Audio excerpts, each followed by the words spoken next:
Hello everyone, আসসালামু আলাইকুম। কেমন আছেন আপনারা সবাই? আশা করি সবাই ভালো আছেন। আমি টাঙ্গাইল থেকে বলছি সীমা। আপনারা দেখছেন আপনাদের পছন্দের ইউটিউব চ্যানেল সীমা সংসারে আপনাদের সবাইকে স্বাগতম। আবার হাজির হয়ে গেলাম নতুন আরেকটি এপিসোড নিয়ে।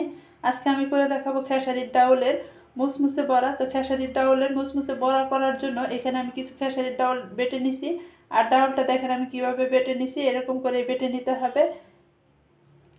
এই খেসারির ডাউলের বড়াটা গরম ভাতের সাথে খেলে কিন্তু ভীষণ মজা লাগে আর একদম মুচমুচে করে দেখাবো। এই জন্য স্বাদ মতো লবণ নিয়ে নিলাম, দিয়ে দেবো হলুদের গুঁড়ি,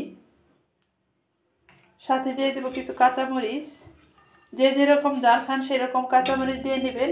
আর আজকের বড়াতে কিন্তু আমি কালো জিরা ইউজ করছি, দিয়ে দিব কিছু কালো জিরা। কালো জিরাটা দিলে অন্যরকম একটা ফ্লেভার আসবে, সেজন্য কালো জিরাটা দিয়ে নিলাম। আপনারা চাইলে দিতে পারেন, না চাইলে বাদ দিতে পারেন।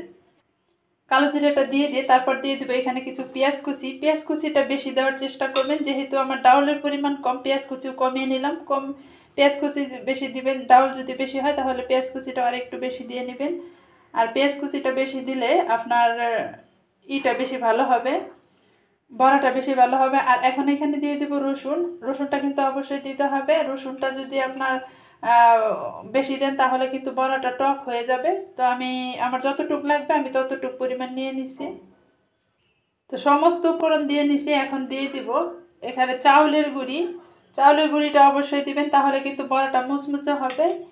আর চাউলের গুঁড়ি দিয়ে মাখানোর পর যদি আপনার বড়াটার যদি আঠালো না হয় তাহলে আপনারা এখানে বেসন ইউজ করতে পারেন বা ময়দা ইউজ করতে পারেন। তো আমার যতটুকু চাউলের গুঁড়ি লাগবে ততটুকু আমি দিয়ে নিছি। এখন সবগুলো উপকরণ হাত দিয়ে চটকে চটকে মাখিয়ে নিব। আর পেঁয়াজগুলো একদম নরম করে ফেলতে হবে মাখিয়ে মাখিয়ে। তো সুন্দর করে মাখিয়ে নিতে হবে, একটু হাত দিয়ে চেপে চেপে মাখিয়ে নেবেন। তো এখন আমি সবগুলো মাখিয়ে নিব। তো আমারটা মাখানো হয়ে গেছে, দেখেন এরকম আঠালো আঠালো করে মাখিয়ে নিতে হবে। এর চাউলের গুঁড়ি দেওয়ার পরে এরকম যদি আঠালো আঠালো না হয় তাহলে কিন্তু আরেকটু বেসন বা ময়দা অ্যাড করতে পারেন এখানে। তো এখন আমি বড়ার শেপগুলো দিয়ে নিব। যতটুক বড় বড় করবেন বড়াগুলো ততটুক করে শেপটা দিয়ে নেবেন। তো এতটুক করে আমি শেপটা দিয়ে নিচ্ছি। আর সবগুলো শেপ দিয়ে তারপরে আমি বড়াগুলো ভাজতে চলে যাব। তো বড়াগুলো দেখেন এতটুক এতটুক করে গোল করে নিছি। এখন ভাজি করার জন্য চুলায় চলে যাব। তেলটা বসিয়ে দিছি। এখন তেলটা গরম হয়ে গেলে এখানে সবগুলো বড়া দিয়ে দিব। তো এখন এখন একটা একটা করে বড়া দিয়ে দিতে হবে। এখানে সাবধানে বড়াগুলো দিতে হবে, যেহেতু তেলটা গরম, তেলটা ছিটকে আসতে পারে। সবগুলো বড়া আমি এইভাবে দিয়ে নিব।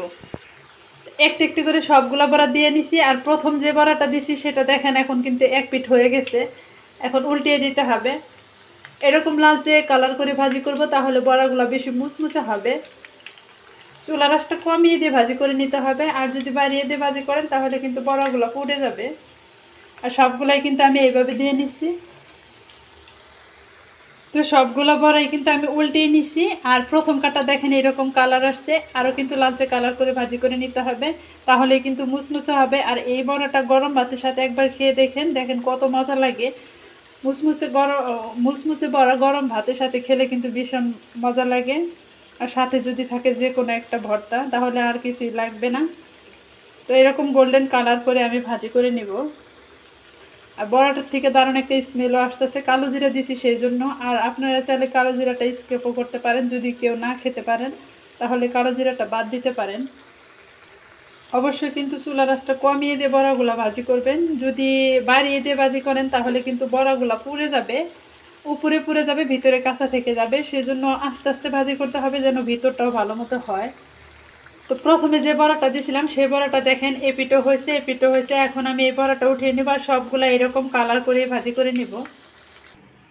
তো ফাইনালি রেডি খেসারির ডাউলের মুচমুচে বড়া। দেখেন দু পিঠে কিন্তু মুচমুচে করে ভাজি করে নিছি। অনেক কিন্তু মজার একটি বড়া, গরম গরম ভাতের সাথে খেয়ে দেখবেন, বড়াটা ভীষণ ভীষণ মজা লাগবে। সবগুলো উপকরণ যদি ঠিকঠাক মতো দেন তাহলে আপনার বড়াটাও এরকম হবে।